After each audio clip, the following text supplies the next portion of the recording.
పాకిస్తాన్ అనేది గెలిచేస్తుంది అని ఫీల్ అయ్యేటటువంటి వాళ్ళు ఉన్నారు. దాంట్లో మొహమాట పడాల్సిన పని లేదు. పాపం వాళ్ళందరూ చాలా ప్రేమికులు, పాకిస్తాన్ ప్రేమికులు మన మధ్యనే ఉంటారు. పాకిస్తాన్ గెలవాలంటే నరేంద్ర మోడీ ప్రధానమంత్రిగా ఉండకూడదు, భారతీయ జనతా పార్టీ ప్రభుత్వం ఉండకూడదు, కాంగ్రెస్ కూడా ఉండకూడదు. ఎందుకంటే కాంగ్రెస్ ఉన్నప్పుడు కూడా ఓడింది పాకిస్తాన్.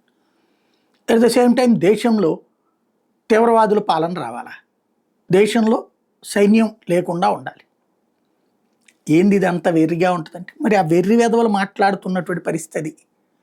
పాకిస్తాన్ గెలిచేస్తుంది అంటున్నాడంటే వాడిని ఏమనాలి మనం?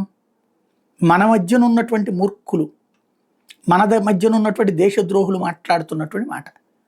పాకిస్తాన్ కావాలనుకుంటుంది ఒకటే, సుదీర్ఘకాలపు యుద్ధం ద్వారా మన దగ్గరికి పరిశ్రమలు, ఎప్పుడైతే యుద్ధం జరుగుతున్న దేశానికి పెట్టుబడులు రావు, ఆగిపోతాయి.